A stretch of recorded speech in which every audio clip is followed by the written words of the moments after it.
Hello everyone, friends. There is an event in the game that, as we know, absolutely turned its history around and led to what is happening there now. This is the Hour of Joy.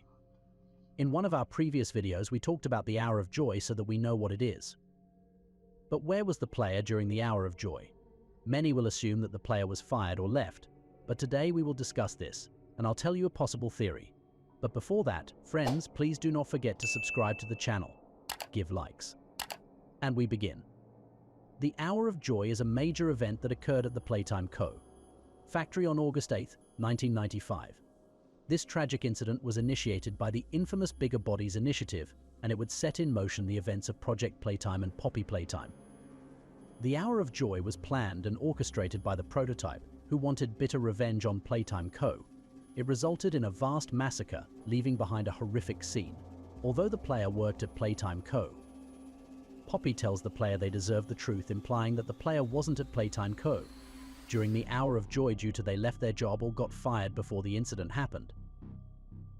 During the hallucination inside Home Sweet Home, the player can see an office through a window with the message "Guilt haunts you" above the desk. It's speculated this was the player's workstation at Playtime Co. The unused Chapter 1 synopsis states the player felt sick and stayed at home, the reason for them missing the Hour of Joy. It is unknown if this is still the case. I always thought the player was at the Hoge due to them hearing screams during their hallucinations. Screams they wouldn't have heard if they weren't there. The handbook basically lines up with everything we may know about the player. It's someone who had a close link to the orphan's home's Home Sweet Home.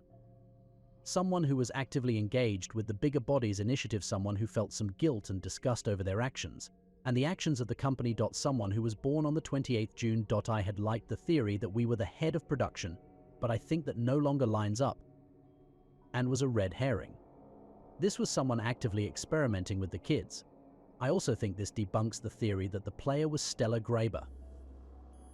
Now, the evidence that the player was at the Hoge comes from PW, the author of the Orientation Notebook, and about how the Porter Lounge quite literally saved their life once.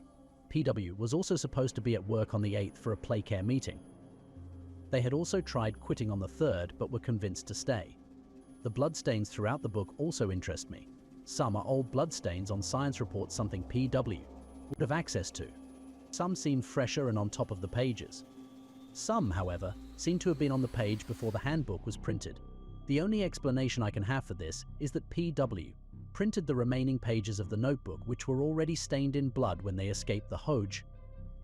The only thing that doesn't really line up to me is why would the radio specify that you were supposed to be here? Why weren't you here? You missed the event, you missed the meeting, you missed the meeting, you missed the party. Your presence was demanded 10 years ago, and yet you didn't show up. 8/8/1995. If the player was truly present for the Hour of Joy, what do these reverse radio lines mean? This theory is for those who have read the new Poppy Playtime book. So spoiler warning for anyone who hasn't read it yet. I believe that the PW who makes notes in the Poppy Playtime Orientation Handbook is actually the player in the games. But when we look at the calendar after the date of the Hour of Joy, nothing, it's blank, and if I know anything about planning, I'm sure there would be a few events planned ahead for the company. So what does that mean? PW is probably dead along with the rest of their colleagues. Well, I believe I remember the player to be alive last I checked, and on that day they were absent from work, not showing as said in the reversed audio. Your presence was demanded 10 years ago, and you didn't show up. You were supposed to hear. Why weren't you here? But it was these last few lines that's the kicker. You missed the event. You missed the meeting.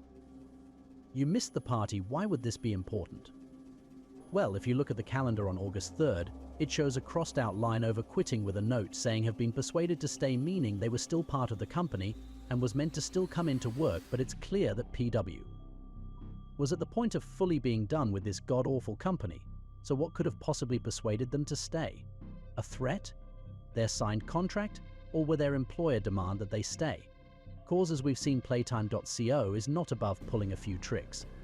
Skip to a few days later to August 8, and probably the most make or break of my theory, what amazing note has PW left us? Here's the theory. How true can it be? What do you think about it? I think the developers should cover this topic in the next part of the Poppy Play, and I'll leave it at that. Thanks for watching. Don't forget to subscribe to the channel and like the video. And also write comments. Thank you and bye.